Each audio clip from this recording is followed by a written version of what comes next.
Hi everyone, Hitesh here and today we are going to talk about the latest released movie called देवरा, जिसकी literally आपने comment section में demand कर करके पूरा comment section भर दिया था। तो फाइनली आप लोगों की हैवी डिमांड पर this movie is for you. तो कहानी में दिखाए जाने वाले हैं टोटल 4 गांव, मगर इस कहानी के बाद में एक कहानी और सुनाऊंगा जिसमें है टोटल 5 गांव। मूवी का नाम है कंगवा, मगर इसके बाद में। So now without wasting any time चलिए डायरेक्टली आते हैं इस कहानी की मेन स्टोरी लाइन की तरफ, जिसकी शुरुआत में सभी बड़े लेवल के इंस्पेक्टर, सब इंस्पेक्टर, इसी के साथ एमएलए की एक मीटिंग दिखाई जाती है, जहां पर एमएलए साहब का कहना था कि आजकल शहर में गुंडागर्दी बहुत बढ़ चुकी है और इसके पीछे का रीजन है इन्हें मिलने वाली फंडिंग, जो कि एक बड़े बिजनेसमैन मुर्गा के थ्रू आ रही है। मगर मुर्गा के ऊपर भी एक शख्स है जिसका नाम है येती। उसे अभी तक किसी ने देखा नहीं, वो बिल्कुल अननोन, बिल्कुल गुमनाम होकर न जाने कहां पर बैठा है। इस पर task force specialist chief Shivam का कहना था कि मैंने येती को पकड़ने की बहुत कोशिश करी, पिछले 3 महीनों से हमारी पूरी टीम उस पर लगी थी, मगर हाथ में आते आते न जाने वो कैसे निकल जाया करता था। इस बार हमारी टीम ने उसे पकड़ने की अगेन पूरी प्लानिंग लगा ली है। उसका राइट हैंड राणा हर बार एक प्रोस्टिट्यूशन एरिया में पाया जाता है। हम इस बार धाक लगाकर वहां बैठेंगे और जब वो मिलेगा तो उससे फिर येती भी पकड़ में आ ही जाएगा। एंड देन हम व्यूअर्स को कमाटीपुरा टाइप का एक प्रोस्टिट्यूशन रेड लाइट एरिया दिखाया जाता है, जहां पर ये तीनों ही पुलिस वाले एक खाना बनाने वाले बावर्ची की तरह बैठकर एक्टिंग करने लगते हैं। और जैसे ही राणा वहां पर आता है तो ये उस पर दमदार गोलियां बरसाना शुरू कर देते हैं। इनके बीच में अच्छा खासा चेज आता है, मगर at the end Rana police के थ्रू पकड़ा जाता है।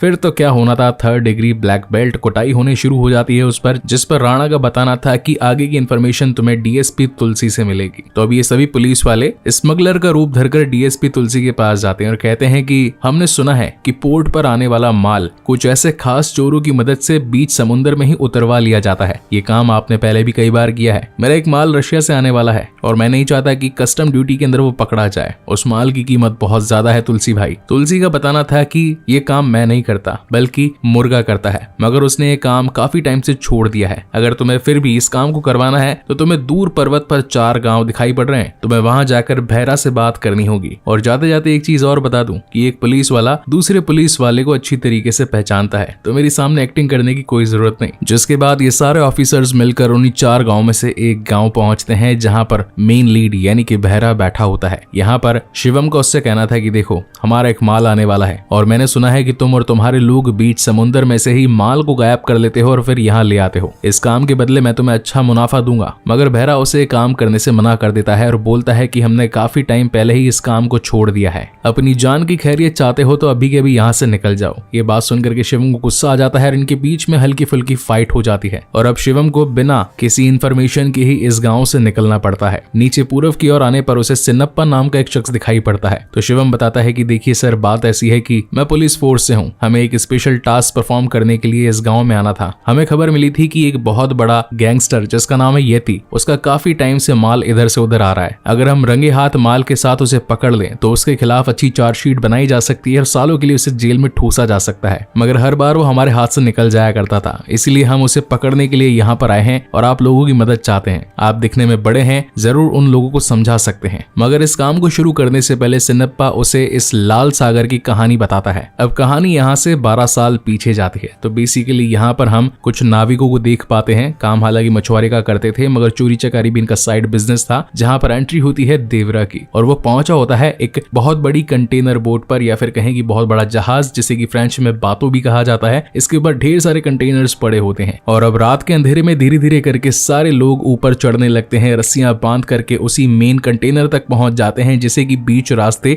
चुराया जाने वाला था। इसे खोलते के साथ ही ये लोग माल को शिफ्ट करना शुरू करते हैं, मगर दूसरी तरफ से कोस्ट गार्ड आ जाते हैं इस शिप पर। उन चोरों को पकड़ने की पूरी कोशिश करते हैं, क्योंकि हर बार वो यहाँ से ढेर सारा महंगा माल बीच रास्ते ही उतार कर ले जाया करते थे। अब यहाँ पर इन दोनों चोर पुलिस के बीच में काफी ज्यादा छुपम छुपाई का खेल चलता रहता है। कभी पुलिस वाले लेफ्ट से आते हैं तो कभी राइट से, मगर ये सभी एक एक करके अपनी जान वहां से बचा बचू करके निकलने ही वाले होते हैं। मगर एट द एंड यहाँ पर देवरा के साथ साथ भैरा भी फंस जाता है। अब यहाँ पर भैरा का कहना था कि ये लोग सिर्फ 4-5 ही हैं, क्यों ना इनकी जान लेकर के यहाँ से निकला जाए। मगर देवरा ऐसा नहीं चाहता था। उसे सिर्फ चोरी करने के पैसे मिले थे, तो सिर्फ बिना किसी को नुकसान पहुंचाए वो चोरी करके यहाँ से निकलना चाहता था। अब हालांकि यहाँ पर उसने किसी की जान तो नहीं ली थी, मगर चोरी हो चुकी थी। लेकिन इनके साथी जो थे वो काफी ज्यादा दिलों में मनमुटाव लेकर बैठे थे कि अगर इन पुलिस वालों को आज ही खत्म कर दिया होता तो नेक्स्ट टाइम से चोरी करने के टाइम पर ये हमें कभी परेशान नहीं करते। जिसके बाद हमें देवरा की फैमिली दिखाई जाती है, जिसमें उसकी माँ उसकी वाइफ और एक छोटा बेटा वरा होता है। खाना खा लेने के बाद में देवरा अपने बेटे वरा के साथ में एक नदी किनारे बैठकर उसे अपने पिताजी की कहानियां सुनाया करता था कि कैसे उसके पिताजी, जो कि इस भारत देश के एक महान रक्षक थे, उन्होंने अंग्रेजों द्वारा लूटा जाने वाला सोना अगेन इंडिया में लाकर के गरीबों में बांट दिया और यही काम पीढ़ी दर पीढ़ी चलता जा रहा है। हम लोग भी यही करते हैं। मगर वरा का कहना था कि हर बार आप अपने पिता की कहानियां मुझे सुनाते हैं, मुझे तो अपने पिता यानी कि देवरा की कहानी सुननी है। मगर देवरा, जो कि पेशे से एक चोर था, सिर्फ चंद पैसों के लिए अपना ईमान बेच चुका था, इसलिए वो कभी उसे अपनी कहानी नहीं सुनाया करता था कि उसने क्या क्या कांड किए थे। और अब लास्ट डे की हुई चोरी की वजह से उसे जो पैसा मिला था उसे आकर वो एक परिवार को दे देता है। यहाँ पर एक माँ अपने बेटे को देवरा के आगे झुकने यानी कि सलाम करने की बात भी करती है और बताती है कि मैं क्षमा चाहती हूँ देवरा, मेरा पति जो कि तुम्हारे साथ काम किया करता था उसकी मौत वहीं समुद्र में ही हो गई, मगर मैं अपने बेटे की मौत ऐसी नहीं देखना चाहती थी, इसलिए मैंने उसे स्कूल भिजवा करके अच्छी एजुकेशन हासिल करने के बारे में सोचा। मैं जानती हूँ मैं मतलबी हूँ, मगर मुझे मेरे बेटे के लिए यही सही लगा। देवरा, तुम इस पर क्या कहते हो? जिस पर देवरा भी कहता है कि देखो, एक बेटे की भलाई उसकी माँ से ज्यादा अच्छा आखिर कौन ही जान सकता है, ये वही करेगा जो उसकी माँ कहेगी। तुमने जो डिसीजन इसके लिए लिया है आगे से वही होगा। अब यहाँ पर हम इन 4 गाँव के 4 अलग अलग बच्चों को देख पाते हैं जो कि मेनली इन मुखियाओं के बच्चे होते हैं, यानी कि सैयप्पा, रायप्पा, भैरा और देवरा। अब इनके गांव में हर साल एक शस्त्र पूजा हुआ करती थी, तो जिसके भी गांव में शस्त्र जाया करते थे तो 1 साल तक वो वाले गांव के लोग आराम से समुद्र में चोरी चकारी करके पेट पाल सकते थे, अपने गांव को और ज्यादा डेवलप कर सकते थे। मगर जिस गांव के पास में शस्त्र वगैरह नहीं होते थे तो वो लकड़ी का कुछ सामान बनाकर या फिर मछुआरागिरी करके अपना पेट पाला करते थे। तो इस दिन देवरा के बेटे वरा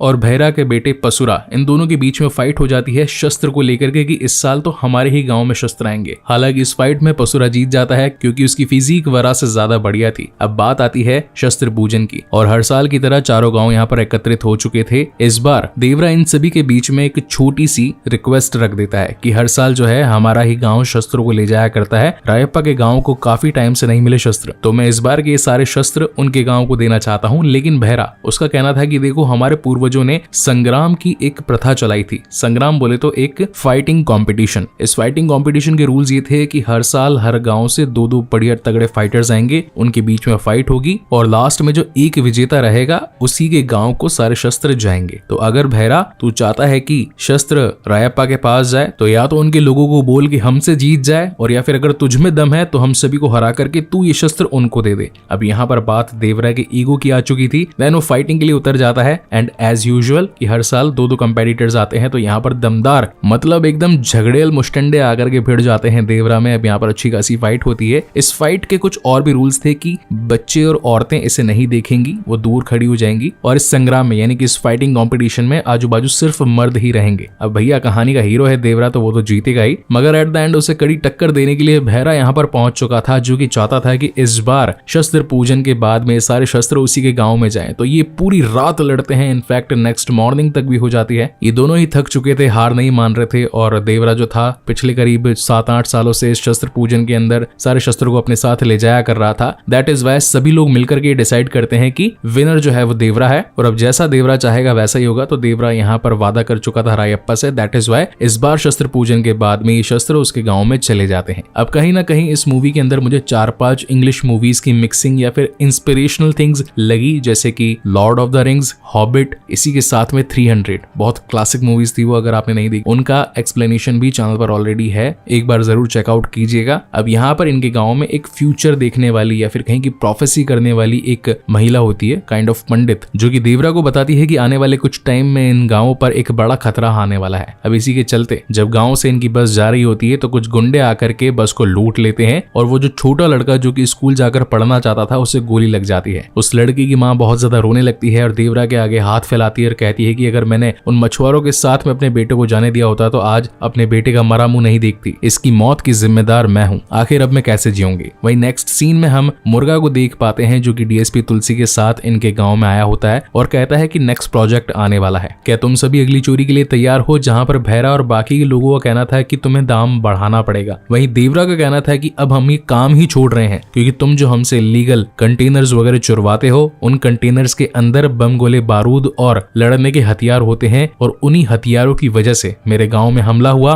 और एक बच्चे की जान गई। तो अब चाहे कुछ भी हो जाए, सामान तो तुम्हें नहीं मिलेगा। अब इनके बीच में बहुत ज्यादा कहासुनी हो जाती है। इनफैक्ट अब तो देवरा को इतना ज्यादा गुस्सा आ चुका था कि वो अकेले ही उन 4 उठाए हुए कंटेनर्स को पहाड़ी से धक्का देने लगता है। काफी सारे लोग आगे आ जाते हैं कि नहीं देवरा, जो तुम कर रहे हो गलत हो, ये गलत है, इन्हें इनका माल देना होगा। मगर देवरा इस बात को जानता था कि अगर ये अगेन सारे के सारे वेपन्स टेररिस्ट के हाथ लगे तो कई सारे मासूमों की जान जाएगी। दैट इज वाई वो सारे के सारे कंटेनर्स को घाटी से नीचे फेंक देता है, जिसके बाद जोरदार धमाका होता है। और ये देवरा के वर्ड्स थे कि अगर ये मुर्गा या फिर ये जो तस्करी वाले लोग हैं दोबारा इन गाँव में दिखाई पड़े तो पहले तो तुम्हें काटूंगा, और अगर कोई इसी गाँव से अगेन पानी में उतर करके चोरी चकारी करने की कोशिश करेगा तो मैं उन लोगों को रोकूंगा। अब ऐसा कई दिनों तक चलता है। काफी सारे लोग अपना जीवन चलाने के लिए पानी में उतर करके चोरी करने की कोशिश करते हैं, मगर हर बार देवरा आकर उन्हें रोक देता था। अभी जो टोटल 4 गांव थे, इनके पास में अलग अलग स्पेशलिटीज थी। कोई नाव चलाने में होशियार था, कोई पेड़ों पर चढ़ने में होशियार था, कोई क्राफ्ट यानी कि चीजों को बनाने में होशियार था, तो कोई लड़ने में ज्यादा होशियार था। तो ऐसे करके जो अपना भैरा था उसके गांव वाले लड़ने में ज्यादा होशियार थे। अब मछुआरागिरी करने ना आती नहीं थी, पेट ये खुद का पाल नहीं पा रहे थे। दैट इज वाई यहाँ पर भैरा एक चाल चलता है। वो रायप्पा की अंधी बेटी को नदी में डूबने से बचाता है। खैर वो भी इसी की चाल थी, और एट द एंड रायप्पा को कहता है कि मैं अपने भाई से आपकी बेटी की शादी करवाना चाहता हूँ, हम दोनों एक हो जाएंगे और इस जश्न की रात में हम देवरा को खूब दारू पिलाएंगे, क्योंकि होश में उसे मारना नेक्स्ट टू इम्पॉसिबल है मगर नशे में उसे मारना बहुत ज्यादा आसान है। तो अब बारी आती है उस दिन की जहाँ पर इन दोनों गाँव के बच्चों की शादी होती है। खैर बच्चे तो क्या, ये तो बहुत ज्यादा एडल्ट ही लग रहे होते हैं। और इस जश्न की रात को खास बनाने के लिए भैरा ने जो प्लान डिसाइड किया था, यानी कि देवरा को खूब ज्यादा ये शराब पिला देंगे, ऐसा ही होता भी है। अब हालांकि रायप्पा को ये बात मालूम तो चल जाती है, मगर भैरा ने उसे ये धमकी दे दी थी कि अगर तूने देवरा तक ये बात पहुंचा दी कि आज रात उसकी आखिरी रात है तो तेरी बहन रोज मरेगी। मतलब कि मेरे जो लड़ने वाले लड़के हैं, गुंडे लोग, हर रोज तेरी बहन को एक एक बंदा एक एक रात को ले जाएगा। तो अब तू सोच ले कि तुझे क्या करना है। अब अगर हमारी बात माने तो जाकर के देवरा को बता देना दक्षिण के लास्ट वाले एरिया से कुछ मछुआरे नदी में चोरी करने के लिए उतर रहे हैं। इस बात को सुनकर के देवरा वहां पहुंच जाएगा। तो वो बेचारा जाकर के ऐसा ही कह देता है। उसकी आंखों में आंसू जरूर थे, मगर अपनी बहन के लिए उसे ऐसा करना ही पड़ता है। अब यहाँ पर देवरा पहुंच जाता है, उन मछुआरों को इंतजार करता है। ये लोग भी छुपे बैठे थे कि कैसे तैसे उसकी नींद लग जाए और फिर उसे जान से मारेंगे। अब अगर आपने कॉनन द बारबेरियन मूवी देखी है तो किस तरीके से मिट्टी वाले भूत निकल करके आते हैं, चाकू छोरे से हमला वगैरह करते हैं, तो काइंड ऑफ सिमिलर सीन यहाँ पर दिखाए जाते हैं। वैसे फाइट बहुत ज्यादा अच्छी थी। अब यहाँ पर देवरा के पास जो चाकू था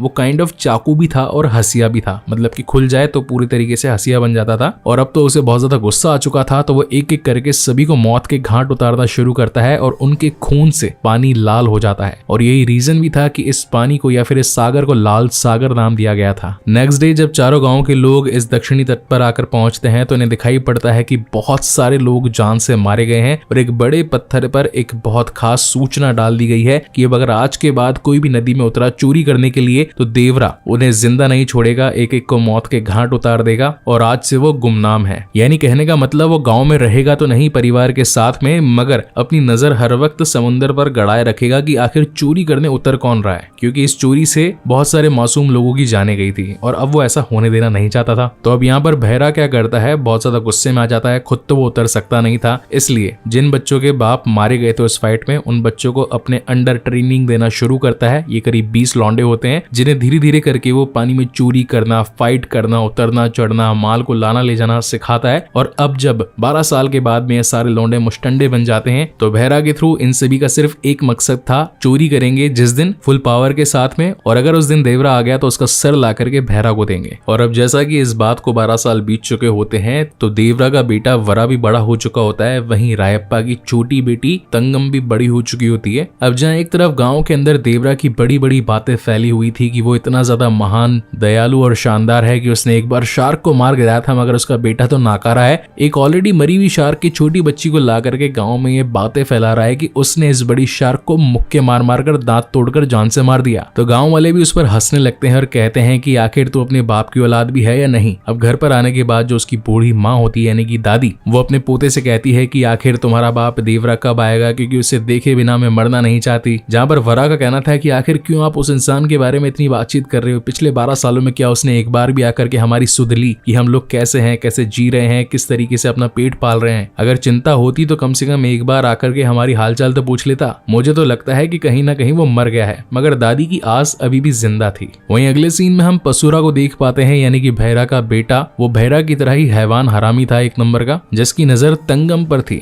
अब यहाँ पर हम तंगम को देख पाते हैं, यानी कि श्रीदेवी की बेटी। ओरिजिनल नाम क्या है वो तो मैं भूल रहा हूँ, जिसको याद है कमेंट सेक्शन में जरूर बताइएगा। तो उसका कहना था कि मेरे जैसी जवान गोरी चिट्टी सुंदर लड़की अगर किसी मर्द को देख ले तो वो तो यूं ही लट्टू पट्टू हो जाएगा। तो यहाँ पर बेसिकली दूसरी आंटी जी आई होती है और कहती है कि तूने मेरी बेटी की शादी तोड़वा दी उस लड़के को देख करके जो कि तेरे पीछे पड़ा था। तो तंगम का कहना था कि इतनी सुंदर मैं हूं तो इसमें मेरी क्या गलती, गलती तो तुम्हारे जवाई की है। और वैसे भी जो हुआ अच्छा ही हुआ, अगर तुम्हारा जवाई शादी होने के बाद में किसी और लड़की पर लट्टू हो जाता तो तुम्हारी बेटी की तो जिंदगी ही उजड़ जाती। अब यहाँ पर तंगम की माँ उसे समझाती है और बोलती है कि आखिर तू ऐसे फलाने अटकाने करती ही क्यों है, आप लोगों की भाषा में बोलूं तो आखिर तू ये एड़े चाले करती ही क्यों है। जिस पर तंगम का कहना था कि देखो माँ, मैं अभी अपने इस गाँव में एक बांका नौजवान ताकतवर और शानदार लौंडा ढूंढ रही हूँ, जब तक मुझे वो नहीं मिल जाता मेरी पसंद का तब तक मैं अपनी किसी दोस्त की शादी कैसे होने दे सकती हूँ। तो एक तरीके से देखा जाए तो तंगम काफी ज्यादा सेल्फिश थी और कहती थी हर बार कि मुझे ऐसा लड़का चाहिए जिसे देखते ही मेरे तन बदन में आग लग जाए। क्या आप में से ऐसा कोई होनहार है जो तंगम के शरीर के तन बदन में आग लगा दे? अगर है तो कमेंट सेक्शन खुला है, let me know in the comment section. Now coming back to the main story. तो बेसिकली बचपन से तंगम वरा को जानती थी। उसे लग रहा था कि वरा जिसके अंदर देवरा जैसी पावर है, अगर वो गाँव के कुछ लोगों से लड़ भिड़ कर अपनी ताकत दिखा दे तो मैं अपना प्यार उसे दे दूंगी, मतलब कि उसके साथ शादी करने के लिए तैयार हो जाऊंगी। खैर ये मूवी के अंदर थोड़ा सा लव एंगल डालने की कोशिश करी गई थी। अब यहाँ साइड स्टोरी के अंदर ये बात चल रही होती है कि काफी टाइम से बहरा के गांव में ही सारे के सारे शस्त्र पड़े थे। वो इतने टाइम से उनके साथ प्रैक्टिस भी कर रहा था, चोरी चकारी भी छोटी मोटी कर रहा था।